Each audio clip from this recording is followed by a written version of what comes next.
In the year of our Lord 1491, when the evening bells of Constantinople rang out across the ancient city's 7 hills, there lived a treasurer named Marcus Paleologus, whose story I shall share with you tonight. Close your eyes now, dear listener, and let the gentle rhythms of history carry you into peaceful slumber, as we journey together through cobblestone streets and centuries past, into a world where Byzantine traditions persisted quietly under Ottoman rule, and where distant rebellions in England sent ripples across the Mediterranean world. The sun was setting over the Golden Horn, that magnificent harbor that had welcomed ships for over 1,000 years. The light painted the waters in shades of amber and rose, while the call to evening prayer echoed from minarets that now stood alongside the ancient domes of Christian churches. This was Constantinople in transition, no longer the heart of the Byzantine Empire, yet still harboring pockets of its former glory in the quiet corners where old families maintained their traditions. Marcus Paleologus sat in his study, a modest room in the family compound near the old Blacherny Palace walls. The scent of beeswax candles mingled with the lingering aroma of the mint tea his wife, Helena, had brought him an hour ago. Through the latticed window, he could hear the gentle splash of the fountain in their courtyard garden, a sound that had soothed his ancestors for generations. The leather-bound ledger before him contained neat columns of figures, each entry written in his careful hand. As imperial treasurer to the former Byzantine court, a position that now existed more in memory than reality, Marcus maintained the financial records for the remaining Byzantine noble families who lived under Sultan Bayezid II's surprisingly tolerant rule. They were allowed to keep their faith, their customs, and even some of their administrative roles, provided they paid their taxes and caused no trouble. Pause for a gentle breath. The door to his study opened softly, and his eldest son, Constantine, entered carrying a brass oil lamp. The boy was 12, with his mother's dark eyes and his father's thoughtful disposition. He moved with the careful grace that Helena had taught all their children, never rushing, always mindful of the space around them. "Father," Constantine said in Greek, the language they spoke at home, "Mother says supper will be ready soon. She's made souvlaki with the lamb from the market, and grandmother's bread recipe." Marcus smiled, setting down his reed pen. The ink, made from oak galls and iron salts according to an ancient formula, gleamed wetly on the parchment. "Tell her I'll join you shortly, my son. But first, come, sit with me a moment." The boy settled onto the cushioned bench beside his father's desk, his young face expectant in the warm lamplight. Outside, the evening was growing quiet, save for the distant sound of a vendor calling out the last of his wares and the ever-present whisper of the sea breeze through the cypress trees. "What have you learned today in your lessons with Master Theodoros?" Marcus asked, his voice carrying the patient tone of a father who genuinely wished to know. "We studied Aristotle's writings on household management," Constantine replied, straightening with pride. "The Economicus. Master Theodoros says understanding how to manage a household is the foundation for managing greater responsibilities." "Wise words," Marcus nodded, his fingers absently smoothing the pages of his ledger. "And what did Aristotle say about the role of the treasurer in a household?" The boy thought for a moment, his brow furrowing slightly in concentration. "That the treasurer must be like a careful gardener, knowing when to save seeds for planting, when to use stores for sustenance, and when to trade surplus for what the household lacks." Soft pause, allowing the wisdom to settle. Marcus felt a warmth in his chest, pride mixed with something bittersweet. His son was learning the old ways, the Byzantine traditions of administration and careful management that had once governed an empire stretching from Spain to Syria. Now, these lessons were preserved in quiet studies and private tutorials, like embers kept alive in careful hands. "There is news from the West," Marcus said quietly, reaching for a letter that had arrived that morning. The parchment bore the seal of a Genoese merchant, one of Marcus's many correspondents who kept him informed of events beyond Constantinople's walls. A young man claiming to be Richard, Duke of York, has appeared in Ireland. They say he challenges King Henry of England for the throne. Constantine's eyes widened slightly. Even at his young age, he understood that upheavals in distant kingdoms could affect trade, and trade affected everything in Constantinople. Is he truly the lost prince, father? Marcus shrugged gently, a gesture that rustled his silk robes. Who can say? Men have claimed many things throughout history. What matters to us is that such claims disturb the flow of commerce. The English merchants may become cautious. We must prepare our accounts accordingly. The sound of footsteps on the stone stairs interrupted their conversation.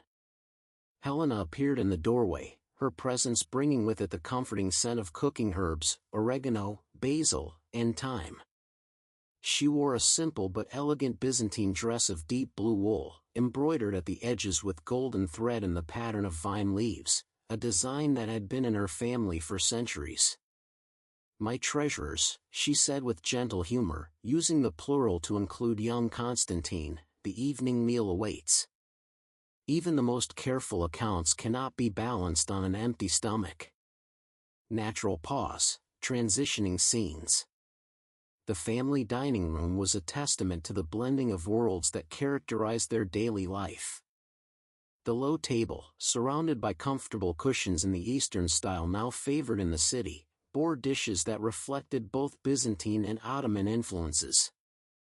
The walls held icons of saints, their golden halos catching the lamplight, while geometric Islamic patterns decorated the ceiling, a reminder of the current ruler's aesthetic preferences. Marcus's mother, Sophia, already sat at her customary place, her aged hands folded peacefully in her lap. At 73, she was the living memory of their family, having witnessed Constantinople's transformation from Byzantine capital to Ottoman Istanbul. Her white hair was carefully braided and covered with a delicate veil, her dark eyes still sharp despite her years. The younger children were already seated, Anna, aged 10, with her small hands properly folded, and little Michael, just 6, trying his best to sit still despite the energy that seemed to radiate from his small form. Their youngest, baby Irene, slept peacefully in a carved wooden cradle near Helena's place, her tiny breaths adding to the room's peaceful symphony. "Let us give thanks," Sophia said in her soft, papery voice, and the family bowed their heads. The prayer was ancient, passed down through generations, thanking God for the day's bread and asking for wisdom in the tomorrow's endeavors. The words, spoken in Greek, seemed to carry the weight of centuries. Gentle pause for contemplation. As they began their meal, the conversation flowed like honey, slow, sweet, and nourishing. Helena spoke of the day's household management, the new batch of soap she had supervised, made from olive oil and ash according to her grandmother's recipe, the progress of the autumn vegetables in their garden, the need to purchase new wool before the merchants raised their prices for winter. "Anna helped me with the household accounts today," Helena mentioned, smiling at their daughter. "She has your gift for numbers, Marcus." Anna blushed slightly, pleased by the praise. In the lamplight, she looked very much like a younger version of her mother, though with Marcus's more prominent nose. "It's like solving puzzles, Papa," she said. "Making all the numbers balance properly." "That's exactly what it is," Marcus agreed, tearing off a piece of the soft, warm bread. The bread was perfect, crusty on the outside, pillowy within, made with the careful attention to fermentation time that Sophia had taught Helena years ago. The Byzantines have always understood that mathematics is the language of order. From the dome of the Hagia Sophia to the smallest household ledger, all follows mathematical principles. Young Michael, unable to contain himself longer, piped up, "Father, will you tell us a story about the old empire tonight?" Sophia chuckled, the sound like wind through autumn leaves. "Your father has work to return to, little one. But perhaps your old grandmother might share a tale or two." Soft transition, settling into storytelling rhythm. After the meal, as Helena and Anna cleared the dishes with the quiet efficiency of long practice, the family gathered in the main room. This space, the heart of their home, reflected their careful position in Constantinople's new order. The floors were covered with thick carpets from Anatolia, their patterns intricate and soothing to the eye. Cushions and low divans provided comfortable seating, while shelves held precious books, some in Greek, others in Latin, and a few in Arabic, representing the scholarly traditions that Marcus valued. The evening routine unfolded with the practiced rhythm of a dance performed countless times. Helena brought her embroidery. She was working on a new cover for baby Irene's cradle, decorated with protective symbols and blessings. Anna sat beside her, learning the delicate stitches under her mother's watchful eye. Constantine practiced his calligraphy at a small desk, copying passages from the scriptures in his careful hand. Michael played quietly with a set of painted wooden soldiers, a gift from a Venetian merchant friend of his father's. Marcus returned to his study briefly to light additional candles and retrieve a particular ledger he needed to review. As imperial treasurer, even if the empire now existed more in heart than in fact, he maintained not just financial records but also genealogies, property deeds, and the complex web of obligations that bound the remaining Byzantine families together. The letter about Perkin Warbeck, as the pretender was being called, required careful consideration. If this rebellion succeeded in destabilizing England's trade routes, the effects would ripple across Europe. The Venetian merchants would seek alternative routes, the Genoese would raise their prices, and the delicate balance of commerce that kept Constantinople's Christian merchants prosperous would shift. Pause, letting the complexity settle gently. But for now, in the warm circle of lamplight, such concerns seemed distant. Marcus could hear Sophia's voice from the main room, telling the children about Emperor Constantine XI, the last Byzantine emperor, who had died defending the city's walls in 1453. Her voice carried no bitterness, only a kind of nostalgic pride, like someone recounting the deeds of honored ancestors. He stood upon the walls, Sophia was saying, her voice taking on the cadence of ancient storytelling, and when he saw that the city would fall, he cast aside his imperial regalia and died as a common soldier, defending what he loved.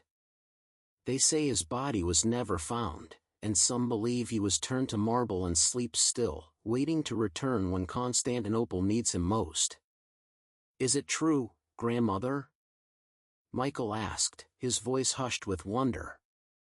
Truth takes many forms, little one, Sophia replied gently. Sometimes the truth of the heart is as important as the truth of history. Marcus smiled at this wisdom as he worked. His mother had taught him that survival in their changed world required flexibility, holding fast to their essential traditions while adapting to new realities.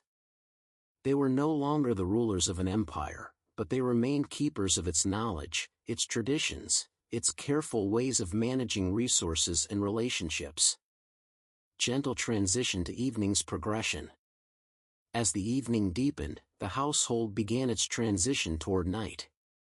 Helena warmed water on the brazier for the children's washing, adding drops of rose oil that filled the air with its gentle fragrance. This was another small tradition, the evening ablutions that prepared both body and spirit for rest. Anna helped Michael wash his hands and face, showing the patience of an elder sister well-trained in family responsibilities. Constantine, old enough to manage himself, nevertheless submitted to his mother's inspection, standing still as she straightened his sleeping tunic and combed his dark hair. Marcus emerged from his study to participate in the evening rituals. He lifted baby Irene from her cradle, her small weight familiar and precious in his arms. She stirred slightly but didn't wake, her tiny fingers curling around one of his. Helena smiled at the sight. Marcus, for all his scholarly seriousness, became soft as lamb's wool when holding his children. She has your grandmother's nose, Sophia observed, peering at the baby with grandmotherly satisfaction. She'll be a beauty, this one, But more importantly, she has the look of intelligence about her. All our children are intelligent, Helena said diplomatically, though her eyes sparkled with humor. They simply show it in different ways. This was true. Constantine showed his intelligence through careful observation and thoughtful questions. Anna displayed hers in her quick grasp of numbers and patterns. Michael, despite his energy, had a remarkable memory for stories and could recite long passages after hearing them only once or twice. And baby Irene, well, her intelligence remained a promise for the future. Soft pause, marking the day's end approaching. The ritual of bedtime proceeded with gentle inevitability. First, the youngest ones were settled. Michael's room, small but comfortable, contained a painted wooden cross on one wall and a small shelf holding his treasures, interesting stones from the garden, a dried seahorse from the harbor market, and a small bronze coin from the old empire that Marcus had given him. Helena tucked the blankets around him, the wool soft from many washings. "Sleep peacefully, my little emperor," she whispered, using the pet name she'd given him as a baby.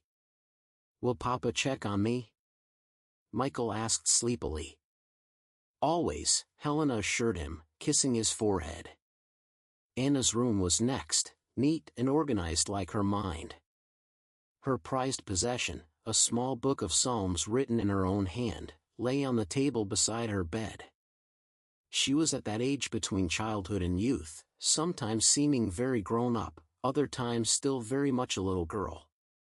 "Tomorrow we'll continue your lessons in household accounts," Helena told her as she settled into bed. "And if you do well, perhaps we'll visit the silk merchants in the afternoon. You're old enough to learn how to judge quality." Anna's eyes lit up at this prospect. Learning the skills of household management from her mother was a source of pride. These were the arts that would make her a capable wife and mother someday, able to run a household with the same quiet efficiency that Helena demonstrated daily. Gentle transition, maintaining bedtime atmosphere. Constantine, granted the privilege of staying up a bit later due to his age, sat with his father in the study for a brief while. Marcus showed him how to properly seal a letter with wax, the signet ring bearing the family's ancient seal, a two-headed eagle, symbol of the Byzantine Empire, though now used only for private correspondence. "Father," Constantine asked as they worked, "Master Theodoros says that in England, they're very concerned about legitimacy, about who has the right to rule. He says this Perkin Warbeck claims he escaped from the Tower of London as a boy. Could such a thing be true?" Marcus considered his response carefully.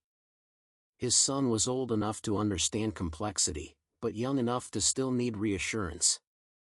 In times of uncertainty, Constantine, many stories emerge. Some may be true, some false, and some a mixture of both.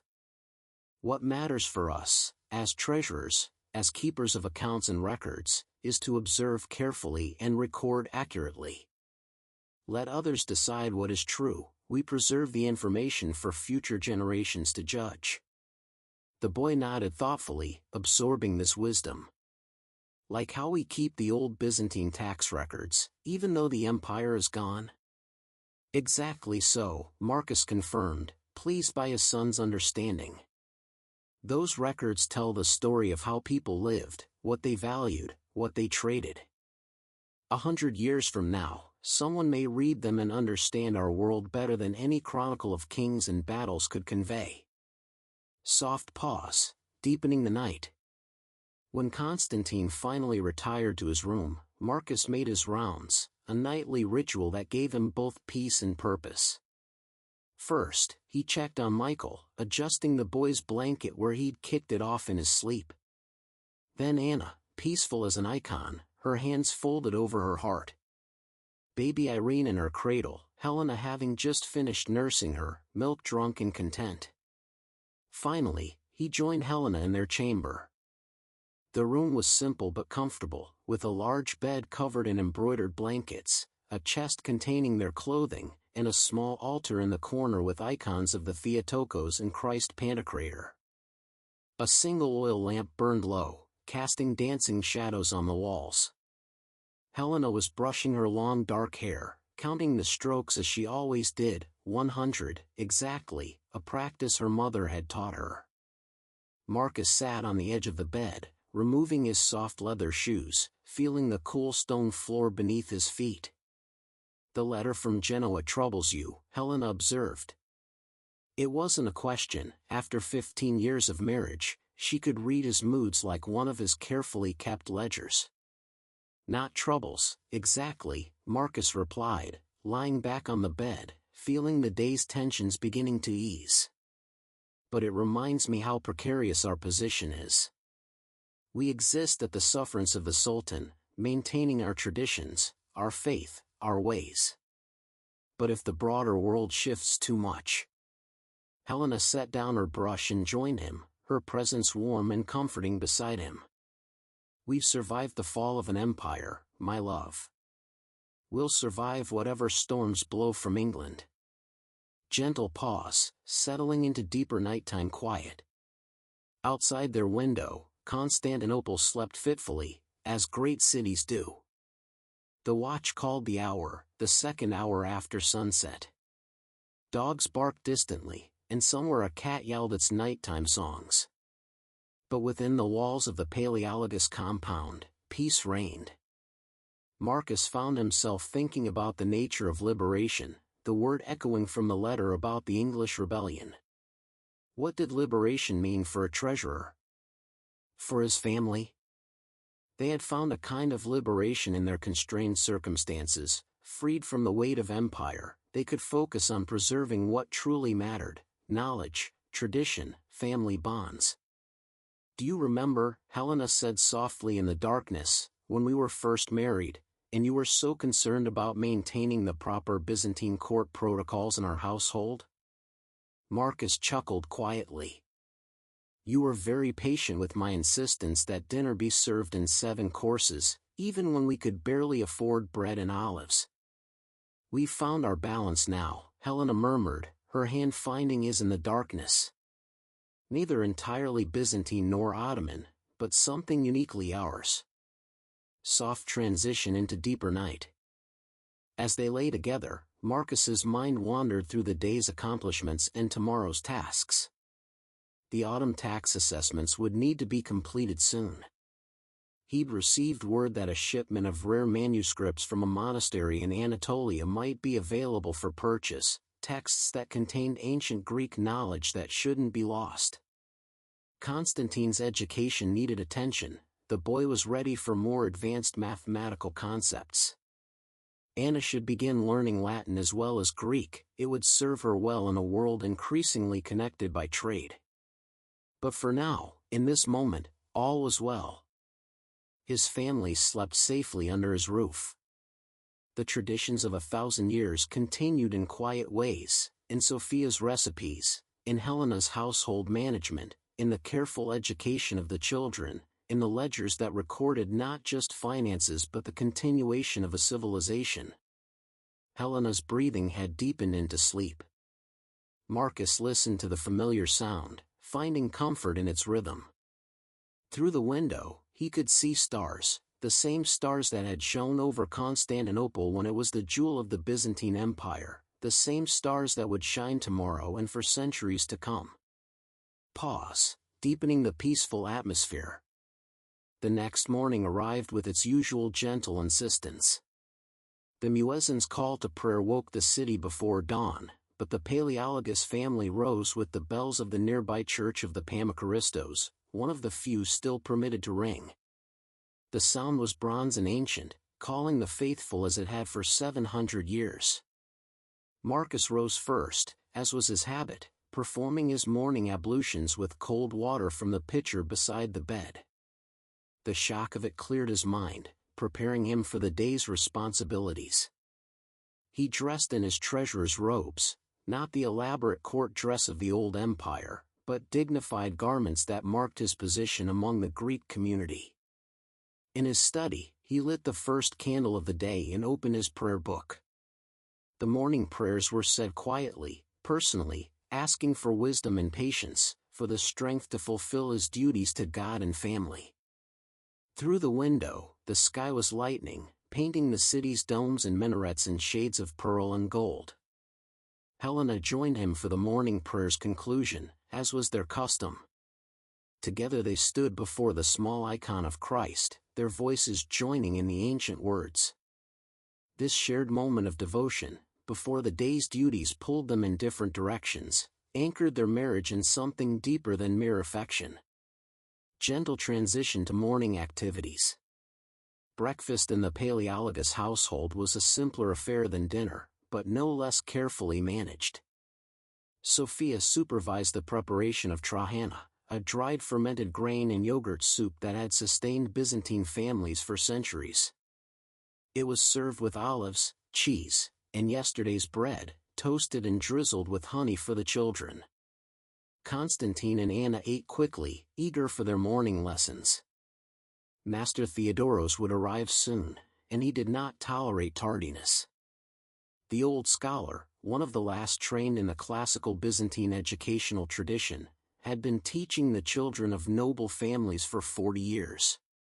His knowledge encompassed not just Greek and Latin, but mathematics, astronomy, music, and rhetoric. Michael, still young enough to be taught primarily by his mother and grandmother, helped Helena with the morning household tasks. This too was education, learning by observation and participation the countless small skills that kept a household running smoothly. Marcus reviewed his correspondence before beginning the day's formal work. Another letter had arrived, this one from a Byzantine family in Venice. They reported that Perkin Warbeck had gained support from Margaret of Burgundy, who claimed to recognize him as her nephew. The implications were significant. Burgundy's wealth could fund a serious challenge to Henry VII's throne. Soft pause for contemplation. More news from the West? Helena asked, bringing him a cup of the strong coffee that Turkish merchants had recently introduced to the city. The bitter drink, sweetened with honey, had become Marcus's morning ritual. The pretender gained support, Marcus replied, showing her the letter. Helena read Latin as well as Greek, another mark of her excellent education. Margaret of Burgundy supports his claim. Helena considered this. She has her own reasons, no doubt. The Yorkists and Burgundy were always aligned. But what does this mean for us? If England falls into civil war, the wool trade will suffer. We should advise our families to stockpile cloth now, before prices rise. Marcus made a note in his daily ledger. These small preparations, seemingly minor, could mean the difference between comfort and hardship in the months to come. Gentle transition to daily activities. The morning progressed with its familiar rhythms. Master Theodoros arrived precisely at the third hour, his worn leather satchel containing the tools of education, books, writing materials, an astrolabe, geometric instruments.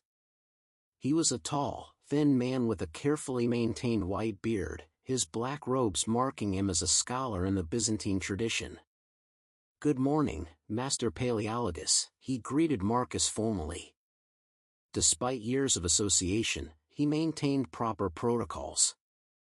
"I trust the young scholars are prepared." "They await you in the study room," Marcus confirmed. "Constantine has been practicing his Euclidean proofs, and Anna has memorized the passage from Homer you assigned." The old scholar nodded approvingly. "Good.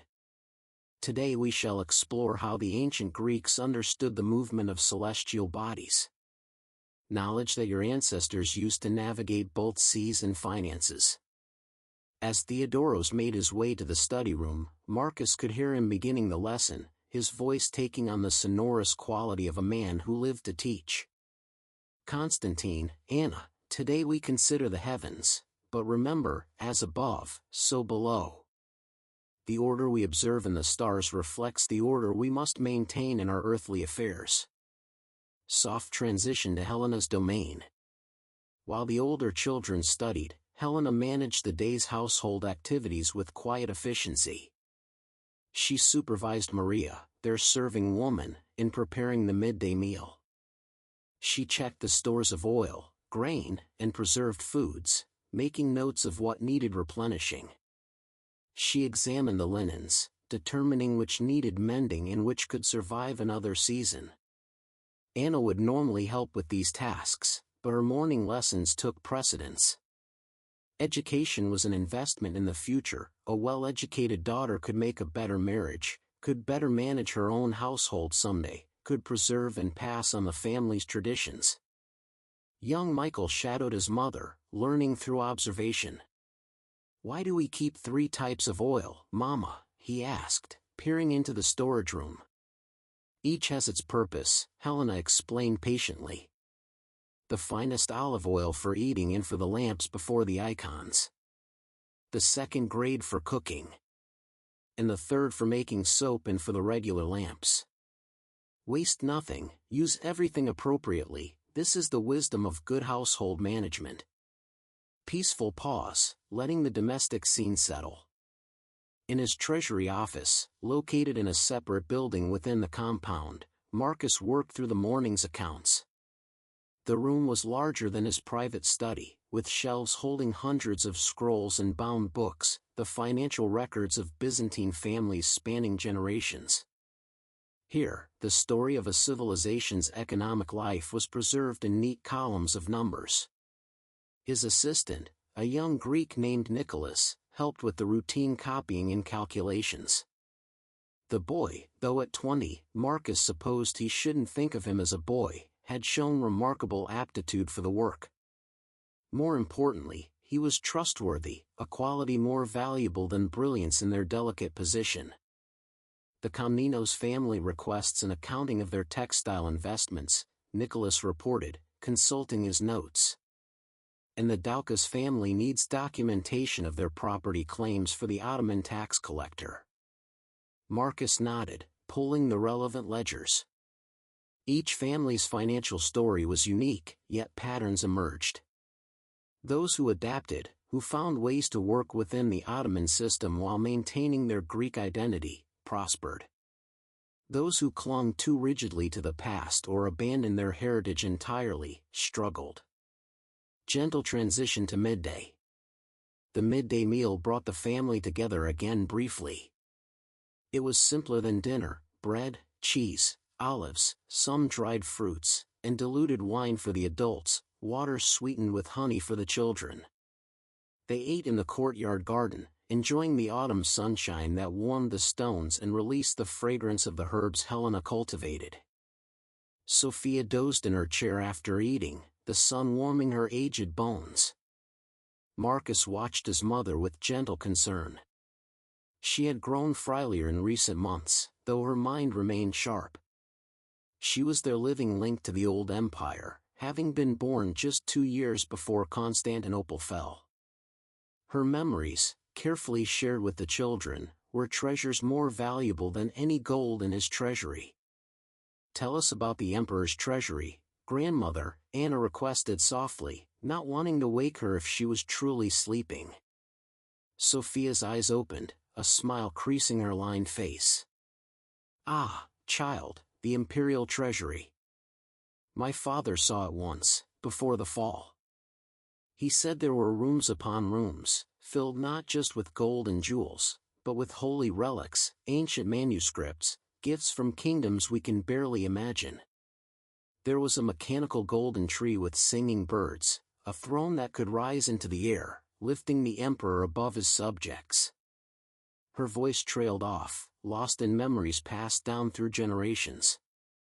Marcus knew some historians question these tales, but he also knew that truth and story intertwined in ways that pure fact could never capture. The treasuries she described might not have existed exactly as told, but the civilization that could imagine such wonders, that had existed. Soft pause for reflection. The afternoon brought its own rhythms and responsibilities. Constantine's lessons continued, now focusing on rhetoric and composition. Master Theodoros had him write a letter in the style of an ancient Byzantine official, requesting grain supplies for the city. It was practice for a world that no longer existed, yet the skills, clear thinking, persuasive writing, attention to protocol, remained valuable. Anna joined her mother for the promised visit to the silk merchants. They walked through the streets of Constantinople, Helena pointing out the architectural details that revealed the city's layered history. Here, a column from the Forum of Constantine, now supporting an Ottoman building. There, a fragment of Byzantine mosaic visible through a broken wall, gold tesserae catching the light like trapped stars. The silk market was a feast for the senses. Bolts of fabric in every color imaginable lined the stalls, crimson from Bursa, deep blue from Damascus, golden yellow from Chinese traders who still, after all these centuries, brought their wares along the Silk Road. Helena taught Anna how to feel the fabric, checking for consistency and quality. How to examine the weave, looking for flaws. How to negotiate without seeming eager, maintaining the dignity expected of their class even in reduced circumstances. Remember, Helena instructed quietly, we buy not just for today, but for the future. This silk might become your dowry linen, or a christening gown for your children. Quality endures. Gentle transition to late afternoon. Back in the Treasury office, Marcus received an unexpected visitor. Demetrius Lascaris, head of one of the most prominent remaining Byzantine families, arrived with his own treasurer. The man was in his 60s, his beard still more black than gray, his bearing still upright despite the years. Marcus, he greeted, using the informal form that indicated both friendship and shared heritage. We must discuss this English situation. They sat in Marcus's private office, away from even Nicholas's trustworthy ears. Demetrius produced a letter bearing multiple seals. It had passed through many hands to reach Constantinople. My cousin in Rome writes that Perkin Warbeck has been received by the Holy Roman Emperor. Maximilian has recognized him as King Richard IV of England. Demetrius's voice was carefully neutral, but Marcus could hear the implications. If the Holy Roman Emperor recognized Warbeck's claim, other European powers might follow. The delicate balance of European politics, already strained by French ambitions in Italy and Spanish expansion in the New World, could shift dramatically. And every shift in European politics affected trade, which affected the prosperity of Constantinople's merchants. What do you counsel? Demetrius asked, though Marcus suspected he had already formed his own opinions. Caution, Marcus replied after a moment's thought. We should avoid any commitments to English merchants for now. Let them pay in advance for any goods. And perhaps we should strengthen our relationships with the Italian city-states. They're more stable, and their trade routes are more diverse. Demetrius nodded slowly. My thoughts as well. We've survived by being careful, by not binding our fate to any single power. This Warbeck, whether he's truly Richard of York or not, represents uncertainty. And uncertainty is the enemy of commerce. Soft pause for contemplation.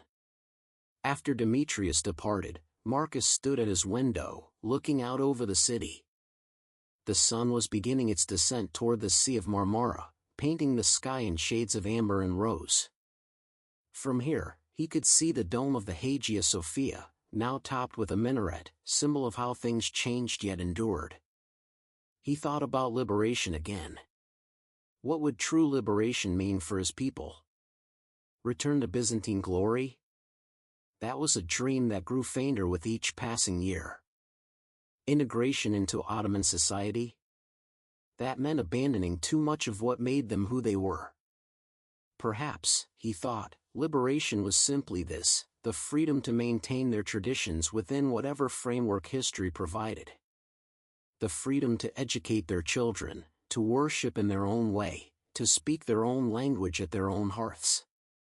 The freedom to be treasurers not just of gold and silver, but of memory and culture. Gentle transition to evening. The evening routine began again, as comforting in its predictability as the sunrise. Helena supervised the children's evening wash, adding lavender to the water this time, its scent known to promote peaceful sleep. Michael protested that he wasn't tired, even as his eyes drooped. Anna helped with baby Irene, showing the maternal instincts that would serve her well in years to come. Constantine found his father in the study, bringing him the letter he'd written from Master Theodoros.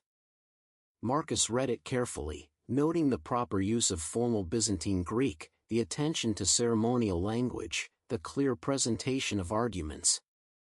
"This is excellent work," Marcus told his son, feeling pride warm his chest. "You've captured not just the form but the spirit of imperial correspondence." Master Theodoros says the Byzantines understood that words were tools, as important as swords or gold, Constantine said. He says that's partly how the empire lasted for 1,000 years, through diplomacy and administration, not just military might. "Your teacher is wise," Marcus agreed. "Remember that, my son. In our current situation, our words, our knowledge, our careful management, these are our weapons and our shields." Soft pause for evening's progression.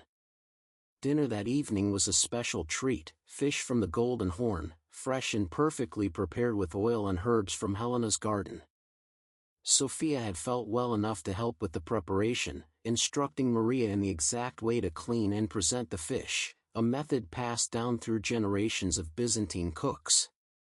As they ate, Sophia told stories of her grandmother, who had been a lady-in-waiting to the last Byzantine empress. She said the empress was gracious even as the city fell, Sophia recalled, her voice distant with inherited memory. She gave her jewels to her ladies, telling them to use them to survive what was coming. Not to preserve them as monuments to the past, but to sell them if needed, to feed their children, to start new lives. That was true wisdom, Helena observed, helping Michael with a stubborn fish bone. Knowing when to hold on and when to let go. The conversation meandered pleasantly through family memories and local news. Anna mentioned that she'd seen their neighbor's daughter at the market, now married and expecting her first child. Constantine reported that Master Theodoros had praised his progress in mathematics. Michael proudly announced that he'd helped his mother count the oil jars without making a single error. These small domestic victories, Marcus reflected, were the true substance of life. Empires rose and fell, pretenders claimed thrones, trade routes shifted like sand, but families endured through their daily rhythms of care and teaching, work and rest. Gentle transition to night. After dinner, the family gathered for evening prayers. They stood before the icon corner, candles flickering, their voices joining in the ancient hymns. Baby Irene, awake and alert, seemed to watch the dancing flames with wonder. This too was education, Marcus thought, the youngest member of their family absorbing the sights, sounds, and rhythms that would shape her understanding of who she was, where she came from. When the prayers concluded, it was time for the younger children's bedtime stories. Tonight it was Marcus's turn, and Michael had requested a story about treasures, not surprising, given his father's profession. Long ago, Marcus began, settling into the storyteller's cadence. There was a treasurer named Joseph, who served a great pharaoh in Egypt. He told the biblical story with gentle elaboration, emphasizing Joseph's wisdom in storing grain during the 7 good years to prepare for the 7 lean years. Michael listened with rapt attention, while Anna and Constantine, though older, still found comfort in their father's voice weaving the familiar tale. Was Joseph scared when the lean years came? Michael asked sleepily. Perhaps, Marcus said, smoothing his son's hair. But he had prepared well. He had been a good steward of what was entrusted to him. That's what treasurers do, we prepare for the future, we protect resources not just for ourselves but for everyone who depends on us. Soft pause for bedtime. One by one, the children were settled for the night. Baby Irene, nursed and content, was laid in her cradle with Helena humming an old Greek lullaby, the melody older than memory. Anna, growing too old for tucking in but still accepting her mother's goodnight kiss. Constantine, granted permission to read by candlelight for another hour, a privilege he treasured. Marcus made his evening rounds of the compound, checking that gates were barred, that the treasury office was locked, that all was secure. The night watchman, an old Turkish man named Osman who had served the family faithfully for 20 years, was at his post. They exchanged quiet greetings, a reminder that cooperation between communities was not just possible but essential. Back in their chamber, Marcus and Helena prepared for bed with the comfortable rhythm of long marriage. Helena braided her hair for sleep, while Marcus recorded the day's significant events in his personal journal, a habit his father had taught him, creating a record for future generations. Demetrius seemed concerned today, Helena observed, watching her husband write. The world shifts, Marcus replied, setting down his pen. This business in England is just one thread in a larger tapestry. The Spanish have found new lands across the Western Sea. The Portuguese sail around Africa to reach the spice markets. The Ottomans push further into Europe. Everything changes. Yet we endure, Helena said simply, climbing into bed. The Paleologus family has weathered the fall of empire. We'll weather whatever comes. Gentle pause for night's deepening. As they lay in darkness, Marcus found his mind wandering through the connections between his small world and the greater currents of history. Somewhere in England, Perkin Warbeck, whoever he truly was, plotted to claim a throne. His actions would ripple outward, affecting trade, alliances, the movement of gold and goods across continents. But here, in this room, in this moment, what mattered was simpler and more profound. The steady breathing of his wife beside him. The knowledge that his children slept safely. The certainty that tomorrow would bring its own challenges and rewards, to be met with patience and wisdom. Through the window, he could hear the night sounds of Constantinople, dogs barking, cats prowling, the distant call of the night watch.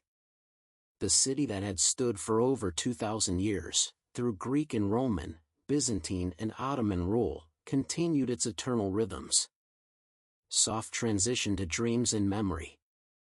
In that space between waking and sleep, Marcus found himself thinking of his grandfather, also named Marcus, who had been imperial treasurer when the empire still existed in more than name. His grandfather had told him once that the true treasure of Byzantium was not gold or jewels, but knowledge, the accumulated wisdom of centuries, preserved in books and traditions, in the proper way to calculate interest, in the understanding of how to manage resources for the good of all. We are inheritors and transmitters, his grandfather had said. We receive from the past, we shepherd in the present, we send forward to the future. This is the sacred duty of the treasurer.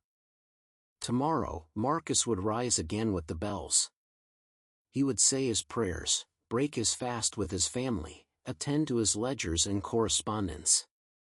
Constantine would continue his studies, perhaps ready now for more advanced texts. Anna would help her mother with the household accounts, learning the practical mathematics that undergirded domestic economy. Michael would play and grow, absorbing the traditions of his family through observation and participation. Baby Irene would continue her journey from infant to child, surrounded by love and ancient wisdom. The letter about Perkin Warbeck would be filed with the other correspondence, another thread in the great tapestry of history that Marcus helped to weave and preserve. Perhaps the pretender would succeed, perhaps he would fail. England might have a new king or retain the old. Trade routes would shift, prices would rise and fall, the great dance of commerce and politics would continue. Peaceful pause, settling toward sleep. But the Paleologus family would endure, as they had endured the fall of Constantinople, as they had endured the transformation of their world. They would continue to be treasurers not just of wealth but of wisdom, not just of gold but of culture. They would maintain their traditions while adapting to new realities, speaking Greek at their hearth while learning Turkish for the marketplace, preserving Byzantine texts while embracing Ottoman stability. This was their liberation, not the dramatic overthrow of kingdoms that Perkin Warbeck sought, but the quiet freedom to maintain their identity, to educate their children, to worship their God, to remember their history. It was a liberation found not in rebellion but in resilience, not in confrontation but in careful preservation. The candle in their room had burned down to nothing, leaving only the faint smell of beeswax and the darkness that brought rest. Helena's breathing had deepened into true sleep, and Marcus felt himself following, his thoughts becoming dreamlike and disconnected. He dreamed of ledgers that stretched back through time, each entry connected to the next, creating an unbroken chain from the founding of Constantinople to ages yet unborn. He dreamed of his children grown, with children of their own, still speaking Greek prayers in whatever world the future brought. He dreamed of treasuries not of gold but of memory, vast halls where every story, every tradition, every small wisdom was preserved like precious gems. Soft transition through the night. The night passed peacefully in the Paleologus compound. Osman made his rounds, his footsteps soft on the stone paths. The fountain in the courtyard continued its quiet music, as it had for generations. The stars wheeled overhead in their eternal dance, unmarked by human ambitions and concerns. In his room, Constantine had fallen asleep over his book, the candle safely extinguished in its holder, a habit his parents had insisted upon. The book remained open to a passage from Plutarch's Lives, speaking of how great men were made not by their circumstances but by their choices. Anna dreamed of silk and numbers, of the days she would manage her own household with the same grace her mother showed. In her sleep, she smiled, her hands making small movements as if calculating sums or testing fabric. Michael, restless even in sleep, had kicked off his blankets again. But his dreams were peaceful, stories of ancient heroes mixed with the day's small adventures, his father's voice weaving through them all with reassuring constancy. Baby Irene slept the deep, trusting sleep of the truly innocent, knowing nothing of fallen empires or pretender princes, aware only of warmth and milk and the loving voices that surrounded her days. And Sophia, the eldest, slept lightly as the old dew, half in the present and half in memory. In her dreams, she was young again, and Constantinople still flew the imperial banners, and her father was telling her about the ceremony he'd witnessed in the Hagia Sophia, when the emperor himself had processed beneath the great dome, and the choir had sung the ancient hymns, and all had seemed eternal and unshakable.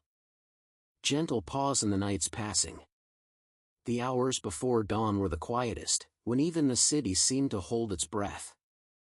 This was the time when Marcus often woke briefly, his mind automatically reviewing the coming day's tasks before sleep reclaimed him. But tonight, he slept deeply, peacefully, his arm around Helena, their breathing synchronized after years of sharing the same bed, the same dreams, the same quiet determination to preserve what mattered most. The first bird began to sing just before the sky began to lighten, a nightingale that had made its home in the courtyard garden. Its liquid notes rose and fell, a morning prayer older than any religion, a celebration of survival and the promise of another day. Soon, the muezzin would call the faithful to prayer.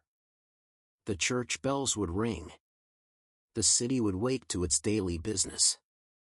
Ships would arrive in the harbor with news from distant ports. Merchants would open their stalls. Children would return to their lessons. Life would continue its ancient patterns. But for now, in these last moments of night, all was still. The Paleologus family slept, safe within their walls, bearers of traditions that stretched back 1,000 years and forward to futures yet unimagined. They were treasurers of more than gold, they were guardians of memory, preservers of wisdom, quiet heroes in the great work of ensuring that civilization, true civilization, endured not through force but through the patient transmission of knowledge and values from one generation to the next. Soft transition toward dawn.